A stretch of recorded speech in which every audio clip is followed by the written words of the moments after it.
고등학생이 되어서 엄마의 비밀을 알게 되었습니다. 지금까지 한 번도 왕래한 적이 없었던 먼 친척을 우연히 거리에서 만났습니다. 엄마는 몹시 당황했고 친척은 아주 큰 소리로 아무렇지 않게 말했어요. 언니, 얘가 걔야? 어머, 어쩌면 좋니? 진짜 소문이 많네. 결국 그렇게 손자를 아들로 삼은 거야? 당황한 엄마는 깜짝 놀라 제 손을 끌고 거의 달아나다시피 그 자리를 피했습니다. 버스를 타고 집으로 돌아오는데 저도 엄마도 다른 곳만 쳐다보며 아무 말도 못했어요. 갑자기 창밖에 소나기가 내렸습니다. 저 소나기가 제 복잡한 머릿속을 말끔히 씻어주면 좋으련만 엉망으로 엉켜버린 제 머릿속은 급기야 두통을 유발했고 전 도중에 버스에서 내려 먹은 것을 다 토해내고야 말았습니다. 엄마는 약국에서 약을 사다가 저에게 먹이면서 눈물을 글썽이셨습니다. 하지만 그 순간에도, 아니, 더 시간이 지난 뒤에도 전 아무것도 묻지 못했고 엄마 역시 친척의 그 황당한 말에 대해서 그 어떤 변명조차 하지 않았습니다. 아마 할 수 없었을 겁니다. 엄마가 외할머니라는 사실을 제가 어떻게 받아들일지 엄마는 두려웠을 겁니다. 그건 저에게나 엄마에게나 충격 그 이상의 충격이었으니까요. 살면서 단 한 번도 생각해 본 적 없는 일이 현실로 다가왔을 때 여러분은 어떤 마음이 들까요? 정말 말할 수 없는 복잡 미묘한 감정들이 서로 엉켜서 제 머리를 때리고 제 심장을 후려치는 그런 기분이 듭니다. 그건 두통약을 먹어도 소화제를 먹어도 바카스를 물 마시든 마셔도 절대 개운해지지 않는 그런 느낌입니다. 솔직히 고백하면 전 어린 시절부터 엄마가 친구들 엄마들에 비해 늙고 초라하다고 생각했습니다.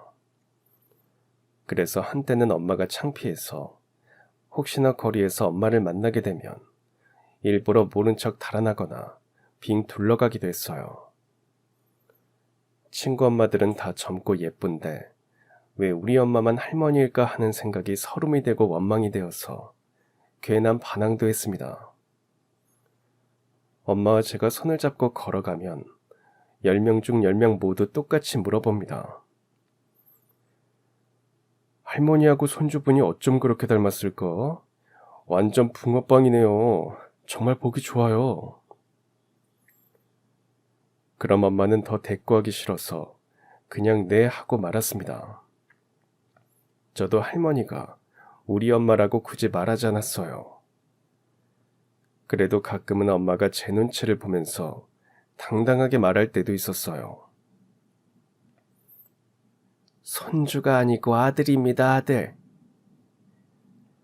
이렇게 대답할 때는 대개 엄마도 저도 너무 똑같은 말을 많이 들어서 순간 화가 나고 짜증이 날 때입니다. 그럼 또 10명 중 10명이 모두 똑같이 말했습니다. 어머나 세상에, 완전 늦둥이를 보셨네요. 부부 금슬이 좋으신가 봐요. 부럽습니다. 마치 짠 것처럼 똑같이 말하곤 했습니다. 엄마가 너무 할머니라서 놀이동산에 같이 가자는 말도 못했고 학부모 참관 수업에 오라는 말도 하기 싫었지만 그래도 우리 엄마가 외할머니라는 생각은 상상조차 할 수 없었습니다. 물론 그 친척을 만나게 된 게 제 인생의 불행의 시작이었다고 생각하지는 않아요. 아마도 진실은 언젠가는 알게 될 테니까요. 그럼에도 불구하고 전 친엄마에 대해서 묻지 않았습니다. 지금까지 할머니가 저에게 아무 말도 안 했다는 건 말할 수 없이 가슴 아픈 일이 있거나 말할 수 있는 게 아무것도 없거나 둘 중 하나겠죠. 네 엄마는 죽었다. 그러니까 더 하려고 하지 말고 그냥 잊어. 잊을 만한 추억이나 기억도 없는데 엄마, 아니 할머니는 잊으라고 하셨습니다. 친엄마의 죽음 뒤에 뭔가 슬픈 사연이 있을 거라는 짐작만 들었어요. 그 모든 것을 다 가슴에 품은 채 할머니는 저를 길러내기 위해서 할머니가 아니라 엄마로 인생을 사셨다고 생각하니까 마음이 많이 아팠습니다. 그래서 좀 방황하거나 삐뚤어질 수 없었습니다. 할머니가 늙은 엄마라고 혼자 창피했던 것들도 모두 죄송스러웠어요. 친엄마가 왜 죽었는지, 어떤 사람이었는지 가끔 묻고 싶었지만 애써 꾹꾹 눌러 참았습니다. 그럼 할머니가 더 슬플 것 같았어요. 마음이 흔들릴수록 전 더 꿋꿋하게 중심을 잡고 공부했고 대학에 갔습니다. 이제 할머니가 저를 위해 바치신 그 세월만큼 제가 할머니를 위해 뭔가 해드려야겠다고 생각했습니다. 하지만 세월은 야속하게 할머니의 기억을, 영혼을 갉아먹고 있었어요. 뜻밖의 할머니는 치매 판정을 받으셨고 약 처방과 병원 치료를 병행하면서 꾸준히 치료를 받았지만 날이 갈수록 증상은 심해지기만 했습니다.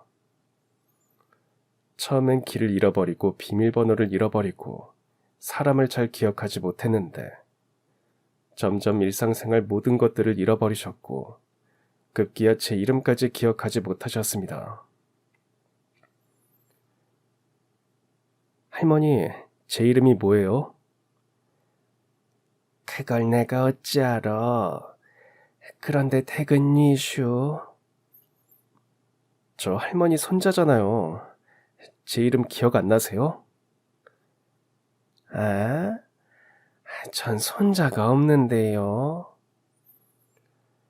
할머니, 저 할머니 손자 장하영이에요. 장하영. 할머니는 처음 듣는 이름인 듯 저를 빤히 쳐다보면서 오히려 잔뜩 경계를 하셨습니다. 치매 증세가 심해질수록 단 한순간도 할머니에게서 눈을 뗄 수가 없었어요. 아주 잠깐 사이에 집을 나가서 찾아 헤맨 적이 수도 없었고 가스불에 아무거나 올려놓아서 집이 홀랑 탈 뻔한 적도 있었습니다.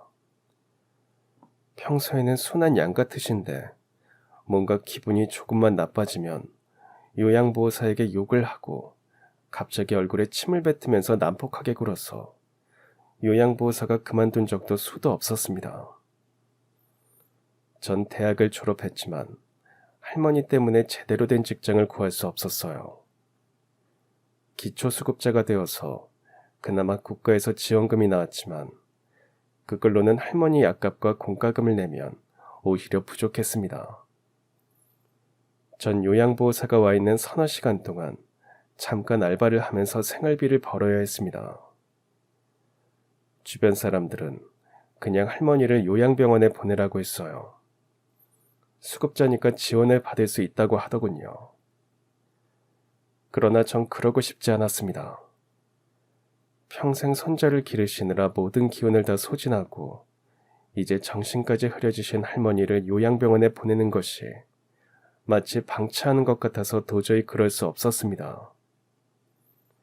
아무리 요즘은 옛날하고는 달라서 요양병원도 시설이 잘 되어 있다고 하지만 가능한 제가 할 수 있는 데까지는 제 힘으로 할머니를 모시고 싶었어요. 오랜 고민 끝에 일도 하고 할머니도 돌볼 수 있는 곳에 취직하자고 결심을 했습니다. 그게 바로 요양병원이었습니다. 그때부터 요양병원 행정직 공고가 나기를 눈이 빠지게 기다렸어요. 드디어 적당한 요양병원의 행정직 공고가 나와서 서류를 제출했고 면접을 보러 가게 되었습니다. 그런데 하필 면접날 요양보호사가 갑자기 개인적인 일이 생겼다면서 못 온다고 전화를 했어요. 당장 할머니를 맡길 데도 없어서 난감했습니다.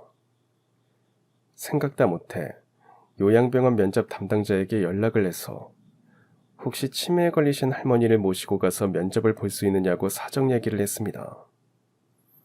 면접관은 흔쾌히 그러라고 했어요.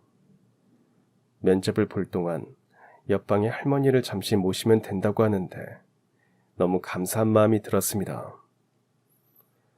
아무래도 치매 전문 요양병원이라서 그렇게 배려를 한다는 생각이 들어서 이 병원에 합격하면 정말 좋겠다는 생각이 들었습니다. 요양병원은 도시에서 조금 떨어진 한적한 근교에 있었습니다.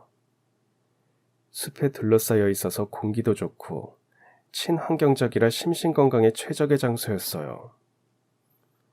요양병원 입구에 내려서 잠시 걸어 들어가는데 향긋하고 시원한 수평기가 바람을 타고 날아와서 참 상쾌했습니다.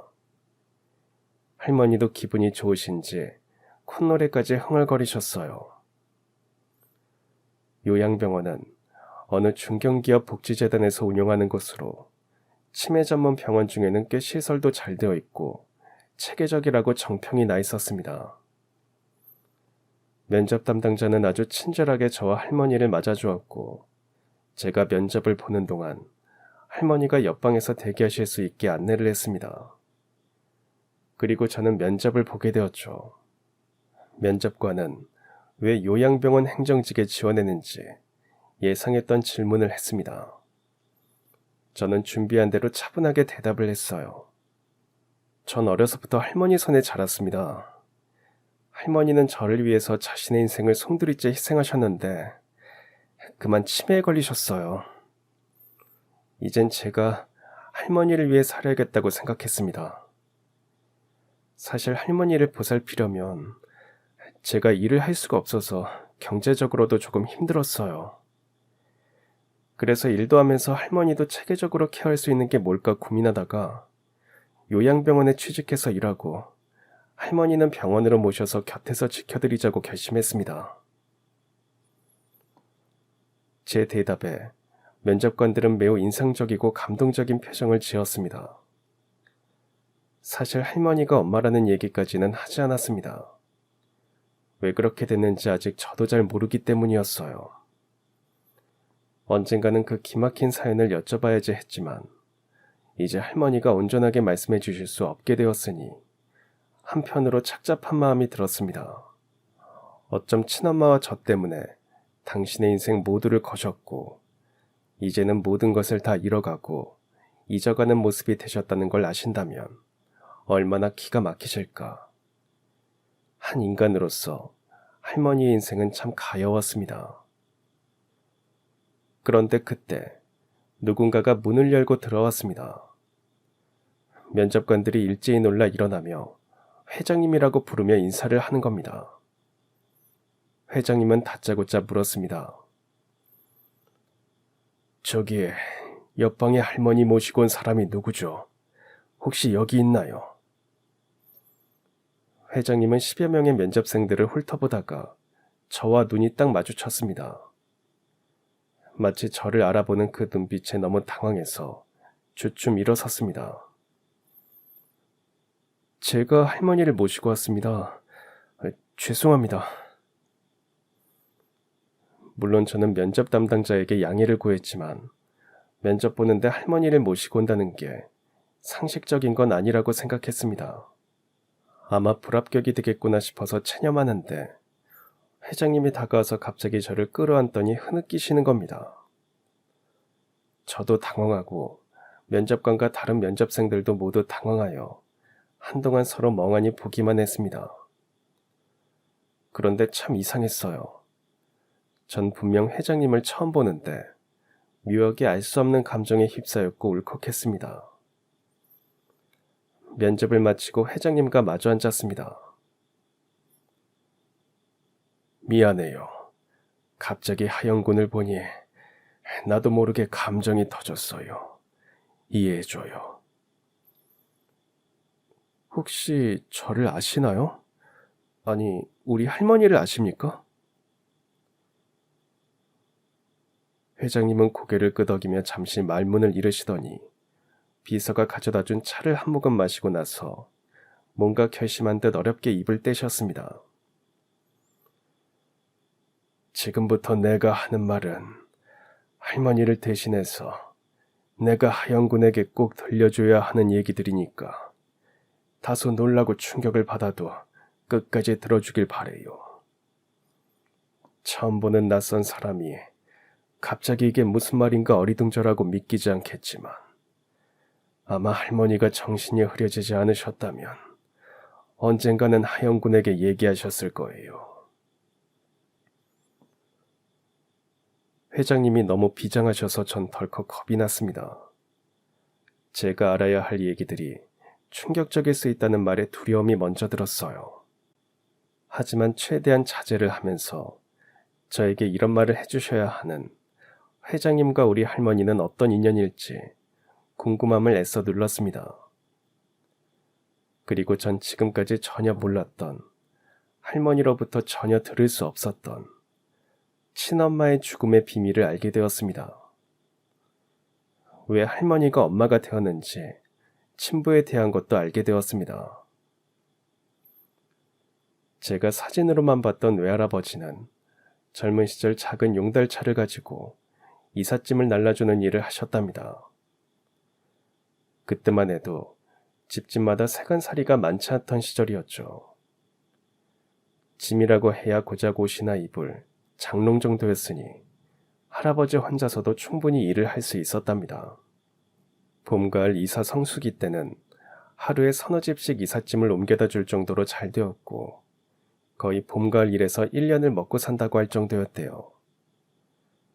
외할머니는 법 없이도 사실 만큼 착한 분이셔서 웬만해선 화를 내지 않았고 항상 할아버지가 하자는 대로 잘 따라주는 분이셨답니다. 할아버지가 생활비를 주면 없는 살림에 아끼고 아껴서 작은 집을 장만할 정도로 참 알뜰한 분이셨대요. 외동딸도 건강하게 낳아서 별탈 없이 길러내셨죠. 원래 고아였던 외할아버지는 자식을 많이 낳고 싶어 하셨지만 어려운 형편 때문에 그건 욕심이라고 생각하셨대요. 그래도 아들을 낳아서 대를 이었으면 하는 눈치였지만 할머니에게 강요하지는 않았답니다. 외동딸이 고등학교를 졸업할 무렵엔 외할아버지도 작은 사무실을 얻어서 본격적으로 이삿짐 센터를 운영하게 되었답니다. 직원도 한 명 뽑았죠. 시절이 변해서 냉장고나 세탁기를 가진 집들도 많아서 아무래도 할아버지 혼자서는 버거웠던 거죠. 직원 이름은 최동호였습니다. 듬직하고 씩씩하고 사근사근해서 할아버지는 첫눈에 마음에 들어 하셨답니다. 그리고 할아버지의 외동딸 미자는 사무실에서 전화도 받고 격리일도 담당했대요. 회사는 비록 작은 규모였지만 할아버지가 워낙 일을 잘하고 마무리도 깔끔하다 보니 한 번 이사를 한 사람들은 다시 찾아주었고 사람들이 또 다른 사람들을 연결해주면서 비수기에도 항상 바빴답니다. 할아버지는 몇 년만 더 고생하면 번듯한 건물도 사고 트럭도 살 것 같다면서 그땐 정말 제대로 이삿짐 회사를 만들어 보겠다는 계획도 가지고 있었대요. 그러던 어느 날 할아버지는 동고동락했던 용달차를 팔고 드디어 1톤 트럭을 구매하게 되었습니다. 지방의 어느 판매업자가 거의 새 것이나 마찬가지인 트럭을 개인 사정으로 싼 가격에 내놓게 되었고 마침 할아버지는 운 좋게 트럭을 구입하게 되었대요. 할아버지는 곧장 지방으로 달려갔고 구입한 트럭을 끌고 신나게 돌아오는 길이었답니다. 하지만 한 치 앞도 볼 수 없는 안개자욱한 고속도로에서 10중 추돌 사고가 났고 할아버지는 그만 돌아가셨습니다. 도로는 차들끼리 엉켜서 엉망이 되었고 누가 가해자인지 피해자인지도 알 수 없는 아수라장 속에서 할아버지는 그렇게 눈을 감으셨답니다. 청천벽력 같은 소식에 할머니도 외동딸도 모두 넋이 나갔죠. 직원이었던 최동호가 상주가 되어서 사고에 관해 경찰 조사를 하고 보험 처리도 하고 할아버지 장례식장을 지켰답니다. 할아버지와 할머니는 늘 그 직원을 최군이라고 친근하게 불렀대요. 할머니는 은근 외동딸 미자의 짝으로 염두에 두고 있었을 정도로 신임하셨죠. 그렇게 충격과 슬픔 속에 가까스로 할아버지 장례를 치르고 최군은 자신의 결심을 할머니께 얘기했답니다. 어르신, 마음 추스르시기 힘드시겠지만 그래도 마음 굳건하게 잡수세요. 앞으로는 제가 아들 노릇하면서 돌아가신 사장님 유지 받들어서 최선을 다해보겠습니다. 그러니 걱정하지 마세요. 정말 고맙네, 최군. 아직도 그 양반이 없다는 사실이 믿기지는 않지만 그래도 자네가 있어서 한결 마음이 놓이네. 앞으로 잘 부탁하네. 당장 이삿짐 센터를 열려면 트럭이 있어야 했는데 사고로 1톤 트럭을 폐차했으니 난감한 상황이었답니다. 할머니는 바로 집을 담보로 대출을 받아서 최군에게 건넸대요. 그리고 할아버지 사망보험금까지 모두 그에게 맡겼답니다. 그만큼 신망이 도터웠대요.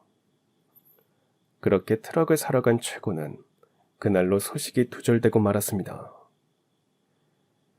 할머니는 최군을 너무나 믿었기에 전 재산을 다 내주었는데 또다시 큰 충격에 빠졌고 급기야 몸져 눕고 말았습니다. 그런데 설상가상 외동딸 미자가 임신까지 했다는 사실 앞에서 할머니는 도저히 살아낼 자신이 없었다고 합니다. 당장 미자와 함께 죽자고 난리를 치셨대요. 애 아빠가 누구냐? 당장 그놈한테 가자. 앞장서 빨리. 미자는 잠시 망설이다가 결국 친부에 대해 얘기를 했는데 할머니는 또 한 번 무너지고 말았답니다. 바로 미자가 말한 그 친부가 할머니가 그토록 믿었던 직원 최군이었던 겁니다. 그동안 두 사람이 너무 대면대면해서 전혀 사귄다는 생각을 못할 정도였대요. 할머니는 남편의 죽음보다 외동딸의 불행한 임신이 더 충격이었답니다. 그런데 미자의 말 속엔 또 다른 진실이 숨겨져 있다는 것을 할머니는 끝내 모르셨대요. 그럼 혹시 회장님이 그 최군이신가요? 회장님은 말없이 고개를 끄덕였습니다. 전 갑자기 분노가 치밀어서 주먹을 꽉 쥐었습니다. 이제 와서 자신의 과오를 이실직고 하는 회장님의 모습이 너무 가식적이라는 생각이 들었어요. 왜 이제 와서 그런 말을 하세요? 아, 이제 알겠네요. 우리 할머니가 모든 기억을 다 잃었지만 유독 절대 잊지 못하는 그 이름이 바로 최동호였어요. 얼마나 한이 맺히셨으면 그 이름만은 악착같이 입에 달고 사실까 궁금했는데 그 나쁜 인간이 바로 당신이었네요. 그게 아니에요. 내 말 끝까지 들어줘요. 무슨 말을 더 들어요. 변명이라도 하시게요. 한 가정을 파괴시켜놓고 이제 와서 참여하면 마음이 좀 편안해지세요? 다 내 탓이라는 거 알아요. 용서를 빌고 싶어도 이제 너무 늦었다는 것도 알아요. 그럼 그냥 끝까지 모른 척하지 왜 다 말해요? 왜요? 당신이 뒤통수를 친 우리 할머니가 치매 걸렸다고 하니까 불쌍해요? 아님, 치매 걸린 우리 할머니가 모든 건 다 잊고도 당신 이름만 기억하니까 혹여 죽어서 지옥에라도 갈까 무서워서 그래요? 회장님이 아무리 용서를 빌어도 절대 용서할 수 없어요. 그냥 평생 마음속에 짐처럼 가지고 사세요. 전 그만 일어났습니다. 오늘 처음 만난 회장이라는 사람이 제 친부라는 것도 믿기지 않는데 엄마와 외할머니의 인생을 망가뜨렸다고 생각하니까 화가 나서 미칠 지경이었습니다. 도저히 그런 인간과 더 이상 마주보고 말을 한다는 것 자체가 치욕적이라고 생각했어요. 그런데 내가 친부가 아니네. 친부는 따로 있어. 내 얘기 끝까지 들어줘요. 진짜 친부가 따로 있다는 말에 머리가 멍해졌습니다. 제가 알아야 할 진실이 도대체 뭔지, 어디까지 믿어야 할지 분간이 가지 않았어요. 회장님은 만약 자신이 외동딸 미자와 사귀었다면 진작에 외할아버지께 말씀드리고 허락을 받았을 거라고 했습니다. 그때 미자 씨는 내 친구와 서로 좋아하는 사이였어요. 우연히 회장님과 친구가 만나는 자리에 미자가 동석하게 되면서 두 사람은 서로 알게 되었답니다. 회장님 친구는 대학을 나왔지만 가수가 되겠다고 직장을 그만두고 밤무대 업소를 전전하며 노래를 부르고 있었대요. 직접 작사 작곡해서 노래를 녹음하고 음반 회사들마다 돌아다니며 홍보를 했지만 친구의 재능을 인정하고 받아주는 곳은 없었답니다. 그렇게 절망하던 차에 미자를 만났고 두 사람은 급격히 가까워지게 되었는데 회장님도 그 사실을 나중에 알게 되었답니다. 하지만 외할아버지는 밤무대에서 노래나 부르는 남자를 절대 사윗감으로 허락할 뿐이 아니었답니다. 할아버지는 처자식을 먹여 살릴 만큼의 성실함과 책임감이 있는지 중요하게 생각했기 때문에 아마 미자도 쉽게 사귀는 남자에 대해서 말을 하지 못했을 거라고 했어요. 하지만 임신을 하게 되자 두 사람은 더 이상 서로의 관계에 대해서 감출 수 없게 되었고 그때 회장님은 하루라도 빨리 말씀드리고 결혼 허락을 받으라고 두 사람을 채근까지 했대요. 그래서 할아버지가 트럭을 구입해서 오는 날 가족 모두 조촐하게 파티를 하기로 했고 그 자리에서 미자는 회장님의 친구를 소개시켜줄 계획을 짰답니다. 결국 할아버지가 돌아가시는 바람에 모든 게 엉망이 되었죠. 그럼 나중에라도 사실대로 외할머니께 말을 했어야죠. 그러려고 했어요. 하지만 미자와 친구가 극구 나를 말렸어요. 할아버지 돌아가시고 아직 할머니가 충격에서 벗어나지 못하셨는데 딸이 임신까지 했다고 하면 쓰러지신다고 하면서. 회장님은 두 사람 문제는 두 사람이 해결할 거라고 믿고 그냥 맡겼답니다. 자신은 할아버지의 유지를 받들어서 어떻게든 이삿짐 센터를 다시 잘 꾸리고 싶었대요. 그렇게 할머니가 건네신 대출금과 할아버지 사망보험금을 가지고 새 트럭을 사러 가는 길에 그 친구가 동행을 했답니다. 그때 회장님은 친구가 사위로서 할머니께 인정받는 길은 비전도 없는 밤무대 가수보다는 이삿짐 센터에서 착실하게 일하는 거라고 생각했답니다. 그래서 트럭을 사는 것도 알려주고 이삿짐 센터 전반에 대해서 하나씩 알려주면서 조금씩 할머니와도 친해질 수 있게 계획을 세우고 있었대요. 돌아가신 할아버지가 회장님을 친아들 이상으로 생각해 주셨듯이 회장님은 정말 아들처럼 할머니와 미자를 아끼는 마음에서 그랬답니다. 하지만 인생은 언제나 가장 믿었던 사람에게 뒤통수를 맞는 거라고 하더니 친구가 회장님에게 그렇게 할 줄은 몰랐대요. 회장님이 휴게소에서 잠깐 화장실에 간 사이 친구는 돈을 가지고 사라졌답니다. 그 시절엔 신용카드니 계좌이체니 그런 게 없어서 트럭 살 돈을 전부 현금으로 찾아서 가져갔대요. 감쪽같이 사라진 친구를 찾기 위해서 온 휴게소를 다 뒤져도 보이지 않았답니다. 삐삐밖에 안 되던 시절이니 친구에게 아무리 삐삐를 쳐도 연락을 하지 않았죠. 그래도 끝까지 친구를 믿었고 설마 하는 마음으로 휴게소에서 밤늦게까지 기다렸지만 끝내 친구는 돌아오지 않았답니다. 그제야 속았다는 사실을 알았대요. 그날 회장님이 큰돈을 가지고 간다는 것을 알게 된 친구는 위험할 수 있으니 동행하겠다고 먼저 제안을 했답니다.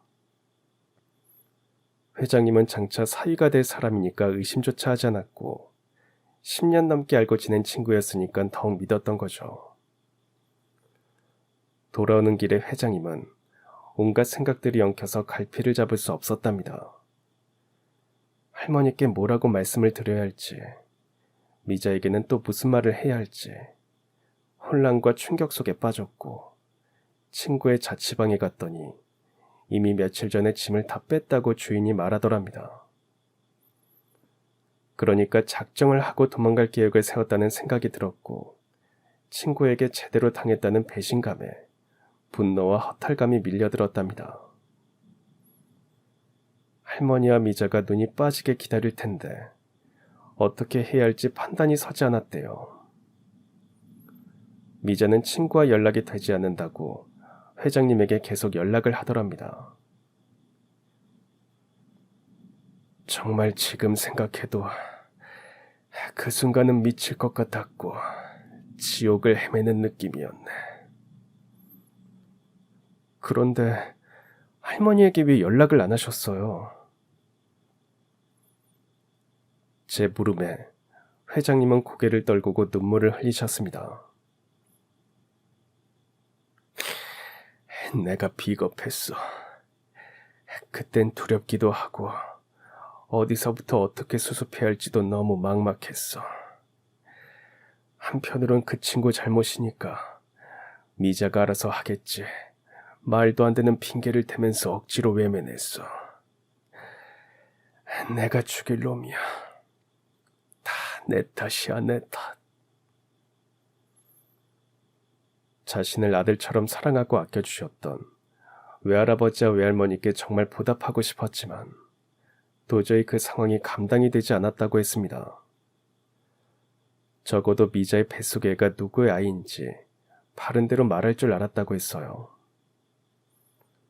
그리고 몇 달 뒤 회장님은 다른 일을 하고 있었지만 마음에 걸리고 양심에 걸려서 도저히 그냥 있을 수 없었답니다. 용기를 내서 외할머니 댁에 찾아갔지만 이미 이사를 가고 없었대요. 평생 그 죄책감이 목에 걸려서 넘어가지 않았고 양심에 걸려서 힘이 들었답니다. 그래서 결심했대요. 반드시 돈 많이 벌어서 언젠가는 할머니를 찾아뵙고 용서를 빌겠다고 말입니다. 우리 할머니는 그냥 진심으로 용서를 비셨다면 아마 다 받아주셨을 건데 모르셨어요? 알고 있었지만 그땐 그럴 용기가 안 났어. 정말 미안하다. 내가 죄인이야. 저에게 그런 말씀 하실 필요는 없으세요. 이제 할머니는 회장님을 용서해드리고 싶어도 못하시게 됐으니까요. 저도 회장님도 깊은 한숨을 내쉬었습니다. 회장님은 한참 말문을 잃고 계시다가 다시 얘기를 이어가셨어요.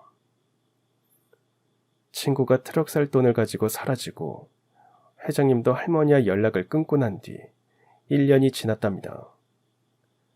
어느 날 한 통의 삐삐를 받았대요. 뜻밖의 미자의 음성 메시지가 남겨져 있었답니다. 담담했지만 울고 있었던 미자는 아들을 낳았다는 소식을 전했고 혹시라도 친부와 연락이 되면 전해달라고 하더랍니다. 그리고 친부가 어떤 사람인지 솔직히 말하면 어머니가 까무러치실 것 같아서 대충 회장님이 친부라고 둘러댔다고 했대요. 정말 미안하다면서 어머니를 부탁한다는 말과 주소를 남겼는데 회장님은 이상하게 유언 같다는 생각이 들었답니다. 혹시 미자가 나쁜 생각을 한 건 아닌가 덜컥했대요.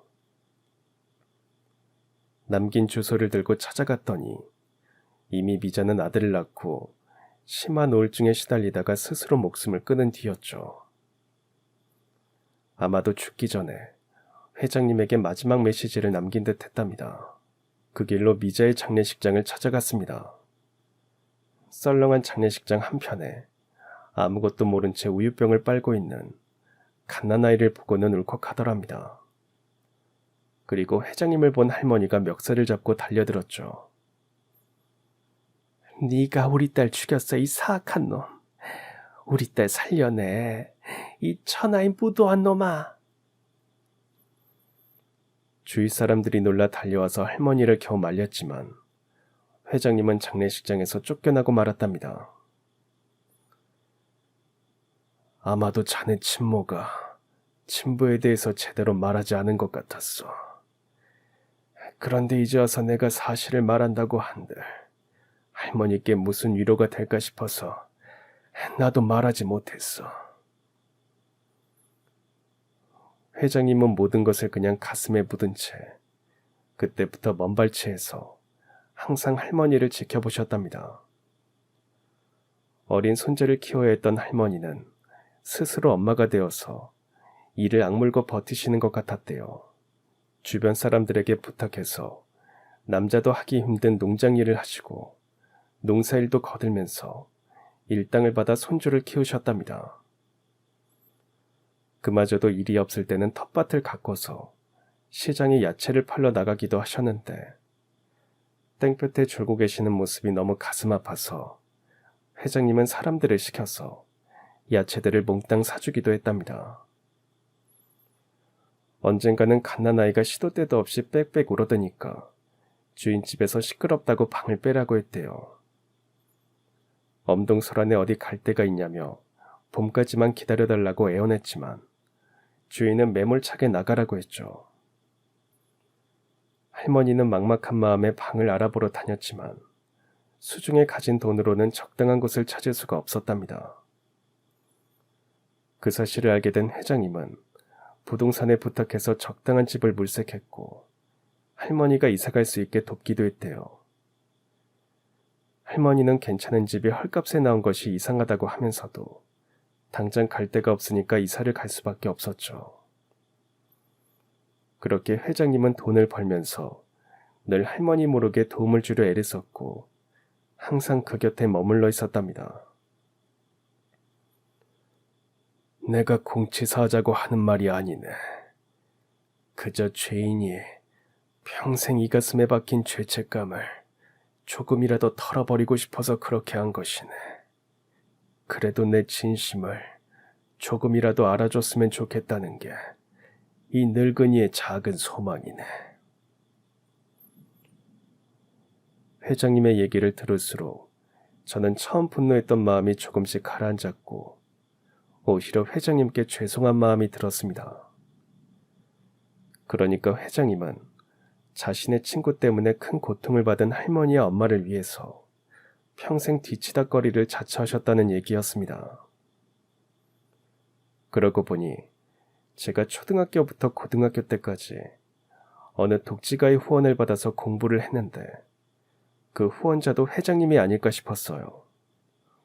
그럼 절 후원해 주셨던 분도 혹시 회장님이셨어요? 그래요. 제가 후원을 했습니다. 아무것도 모르는 장호영 씨가 무슨 죄겠어요. 다 어른들이 못나고 부족해서 호영 씨가 제일 큰 피해를 본 건데. 할머니를 엄마로 알고 자란 것도 그렇고 한참 부모님 사랑을 듬뿍 받아야 할 때 늘 외톨이처럼 지내는 것도 참 가슴 아팠어요.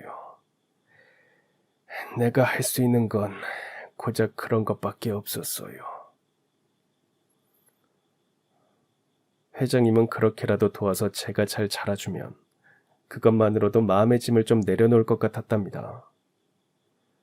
자신 때문에 미자가 친구를 만나 불행하게 살다 갔고 자신 때문에 할머니는 전 재산을 다 잃었으니 항상 부채감에 시달렸다고 했습니다. 어쩜 내가 호영 씨를 후원하고 할머니를 늘 지켜본 것은 내 마음 편하자고 한 일인지도 몰라요. 내가 저지른 죄를 그렇게라도 갚고 싶었던 것 같아요. 그러던 어느 날 할머니가 시장에 다녀오시다가 자꾸 집이 아닌 엉뚱한 방향으로 가시더랍니다. 그땐 회장님의 사업이 잘 되고 회사도 번창해서 정신이 없던 때라 조용히 할머니 주변에 경호원을 붙여두었대요.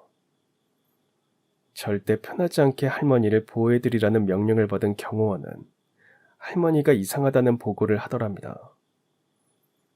직감적으로 치매라는 것을 알았는데 아니나 다를까 얼마 뒤 할머니도 자신의 상태가 이상했는지 병원에 가서 검사를 받았답니다. 그리고 아마 그 무렵 저도 할머니의 치매를 알게 되었고요.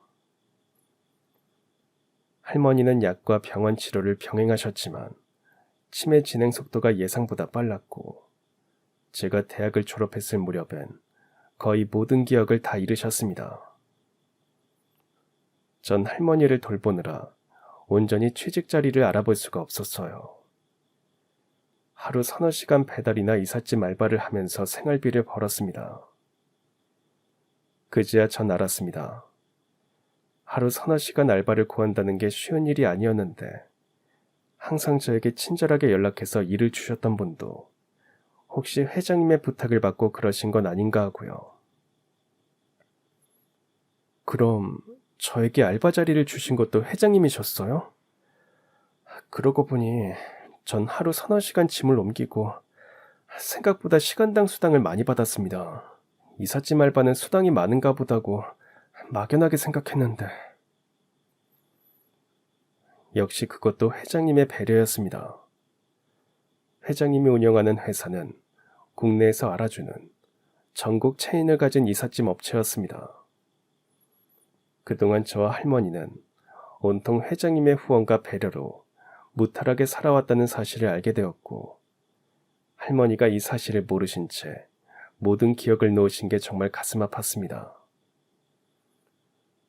회장님은 정말 열심히 미친 듯이 돈을 버셨답니다. 돌아가신 외할아버지의 유지를 조금이라도 잊고 싶었대요. 한 해, 두 해, 그렇게 일을 하면서 돈을 벌었고, 드디어 작은 중고 트럭을 사서 대학가 중심으로 소규모 이삿짐을 날라주는 일을 시작했답니다. 일이 너무 잘 돼서 곧 사무실을 얻었고, 다시 1톤 트럭을 구매하여 본격적으로 이사업체를 하게 되었대요.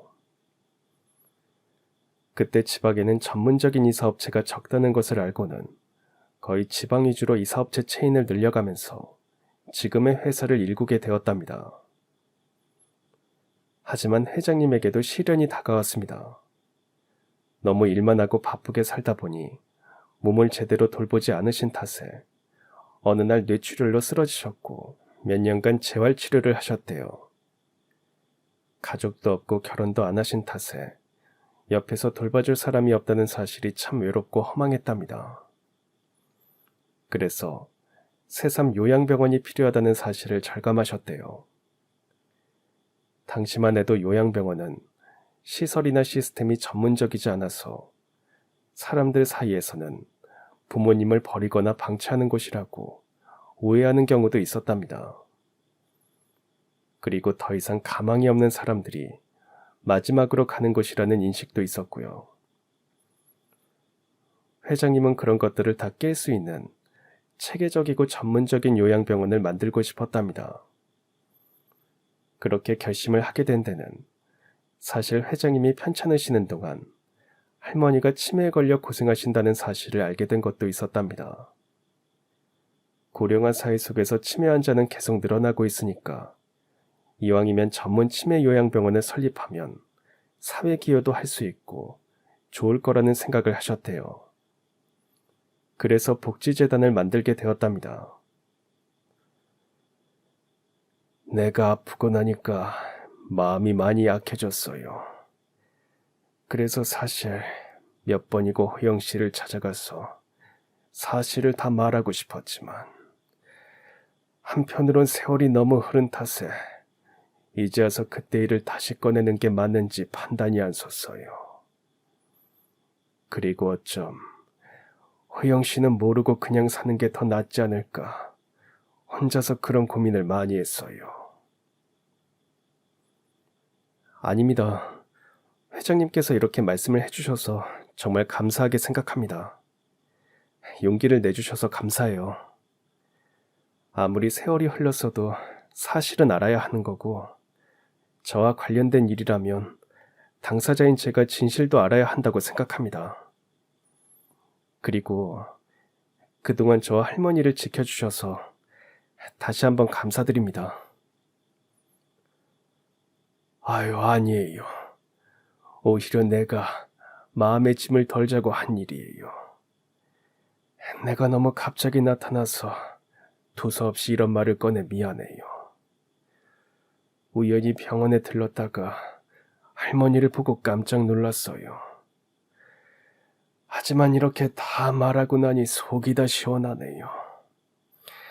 말하기 정말 잘했다 싶어요. 그나저나 호영 씨가 우리 병원에 지원을 한 줄은 정말 몰랐어요. 우리가 인연이긴 인연인가 보네요. 네. 그런데 혹시 제 친부에 대한 소식은 못 들으셨나요? 전 아주 조심스럽게 친부에 대해 물었습니다.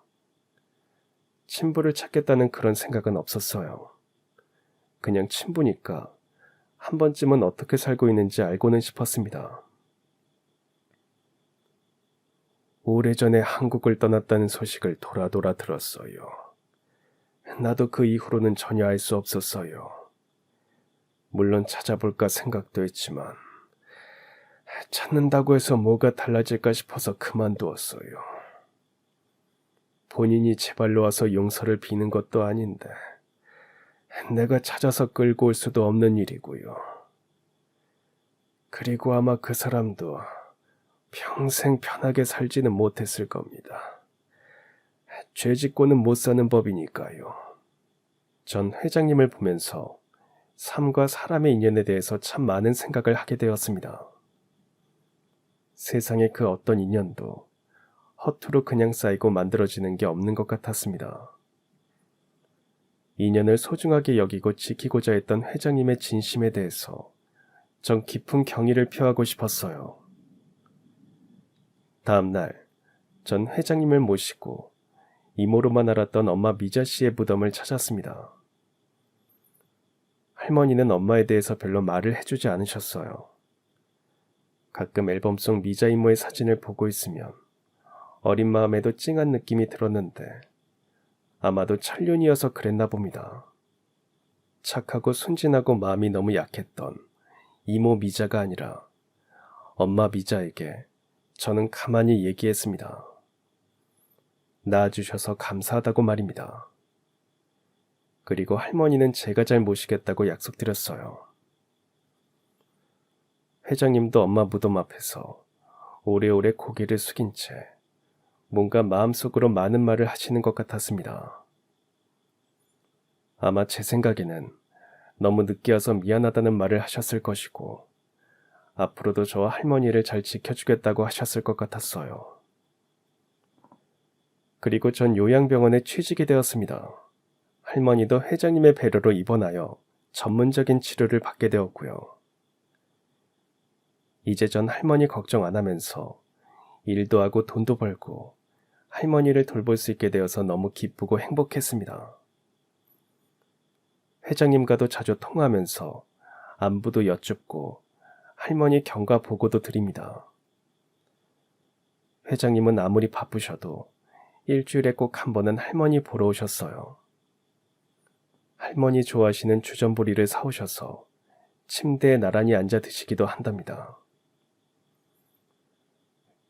근데 댁은 니슈? 누군데 이렇게 만난 걸 가지고 온 거요? 할머니. 전 할머니를 잘 아는 사람입니다. 오래전에 이웃에 살았어요. 아이고, 그랬구만. 그러면 혹시 최동호라고 아슈? 아유, 아주 숭악하고 나쁜 놈인데 혹시 그놈 보면 나한테 좀 알려줘요. 내가 그놈 때문에 죽어도 눈을 못 감을 거니까. 할머니는 바로 눈앞에서 최동호를 두고도 알아보지 못하신 채 제발 최동호를 보면 좀 알려달라고 하셔서 매번 회장님을 당황시키십니다. 가끔은 갑자기 회장님에게 내 이놈 하고 소리를 지르셔서 모두를 긴장시키기도 해요. 그럼에도 불구하고 회장님은 할머니를 언제나 살뜰하게 챙기셨습니다. 그렇게 또 10여 년의 세월이 지나갔어요. 전 요양병원 행정직으로 일을 잘했고 벌써 행정과장이 되어서 병원이 어떻게 돌아가는지 전반적인 업무를 총괄하게 되었습니다. 할머니도 건강하게 잘 지내십니다. 물론 치매 증세를 돌이킬 수는 없고 기억을 잃은 채로 살아가시지만 할머니만의 세상에서 행복하게 지내신다고 생각해요. 그런데 어느 날 회장님이 본사로 저를 부르셨어요. 본사로 부르는 경우는 거의 없으셨는데 조금 긴장이 되었습니다. 뜻밖의 폐암 선고를 받으셨다고 했습니다. 전 깜짝 놀랐어요. 아니 회장님, 담배도 안 피우시는데 폐암이라뇨? 검사가 잘못된 거 아니에요? 수술하면 된다고는 하는데 내가 나이가 있으니까 걱정이다. 걱정 마세요. 제가 있잖아요. 제가 회장님 수술실 들어가실 때까지 손 꼭 잡아드릴게요. 회장님 걱정하실까봐 겉으로는 일부러 씩씩하게 말했지만 사실 마음이 울렁거리고 혹시 잘못되실까 되려 제가 더 긴장이 되었습니다. 회장님은 잠시 제 눈치를 보시더니 조심스럽게 말씀을 꺼내셨어요. 너도 알다시피 내가 결혼을 안 해서 자식이 없잖아. 막상 수술을 한다고 하니까 별 생각이 다 들면서 만에 안에 잘못될 경우도 생각 안 할 수가 없어. 그래서 말인데 너 회사 한번 경영해보지 않을래? 너 정도면 우리 회사 잘 운영할 것 같은데. 아, 절대 아닙니다, 회장님. 저 요양병원 일도 겨우 하고 있어요. 무슨 소리냐. 거기 원장이 네 칭찬을 얼마나 하는데. 회장님, 병원하고 회사는 차원이 다른 얘기예요. 암튼 전 못합니다. 그런 건 전문 경영인에게 맡기시는 게 나아요. 괜히 아무것도 모르는 사람한테 맡겨서 회장님 평생 피땀으로 일구신 거 한꺼번에 무너뜨리지 마시고요. 회장님은 오래전에 절 수양아들로 삼으셨습니다. 병원이나 회사에서도 제가 수양아들이고 앞으로 회사 경영을 맡을 수도 있다는 소문이 공공연히 났지만 전 절대 그럴 일은 없을 거라고 늘 말했습니다. 전 제 주제와 분수를 아니까요. 제가 탐낼 수 없는 것을 넘겨다 보는 사람은 아닙니다. 그저 지금처럼 소소하게 할머니 하늘나라 가실 때까지 열심히 보살펴드리고 제가 맡은 일을 성실히 다하고 살고 싶었습니다. 회장님도 제 마음을 이해해 주셨어요. 물론 서운해하셨지만 대신 회장님의 지분을 무조건 저에게 넘겨주겠다고 하셨습니다. 그것까지는 말리지 못했습니다. 제가 최대 주주가 된다고 한들 바뀌는 것은 없을 거니까요. 수술 앞두신 회장님 마음 편하시라고 그렇게 하겠다고 했습니다. 수술은 무사히 잘 끝났습니다. 회장님은 전문 경영인에게 회사를 물려주신 뒤 한적한 시골에 집을 지으셨어요. 노후는 거기서 마치고 싶다고 하셨습니다. 전 주중에는 요양병원 일을 하면서 할머니 보살피고 주말에는 꼭 회장님 보러 갔습니다. 맛있는 것도 해드리고 함께 산책도 하면서 시간을 보내곤 했어요. 문득 회장님을 보면 죄책감도 마음의 무게도 다 내려놓으신 것 같아서 한결 보기 좋았습니다. 가끔 책 보시다가 솔솔 부는 바람길에 잠깐 코를 골며 조실 때 참 평화로워 보여서 저도 수양아들로서 마음이 놓이곤 했어요. 그렇게 2년이 더 지난 어느 날 할머니가 작별 인사를 하셨습니다. 참 이상한 것은 마지막 순간에 아주 잠깐 저를 빤히 쳐다보시더니 아주 낮게 뭔가 중얼거리셨는데 할머니 장례를 마치고 돌아오는 길 문득 그 말씀이 고마웠다 하셨던 것 같았습니다. 괜히 혼자 또 울컥했어요.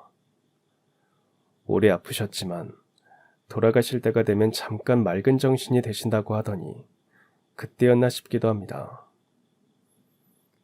회장님은 할머니 납골당해서 오래오래 눈시울을 적셨습니다. 곧 하늘에서 보자고 인사를 한 것도 같았어요. 그리고 꼭 1년 뒤 회장님도 제 곁을 떠나셨습니다. 나이가 들고 세월이 갈수록 한 분 한 분 소중한 사람들을 떠나보내는 게 참 힘들었습니다. 제 인생의 가장 소중한 두 분을 보내고 난 뒤 한동안 헛헛한 마음이 들었지만 다시 기운을 차렸습니다.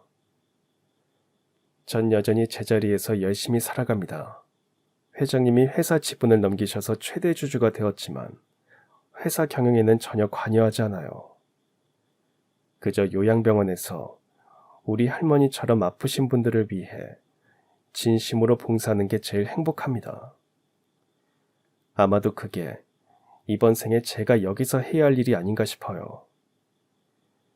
물론 매일 마음속에 할머니와 회장님을 기억하고 그리워하면서 살아갑니다. 회장님이 사셨던 시골집은 이제 제 차지가 되었어요. 일주일에 한 번씩 갈 때마다 회장님과 나누었던 많은 추억들을 생각합니다. 전 나중에 나이가 좀 더 들면 복지재단을 맡아서 한번 해볼까 생각 중입니다.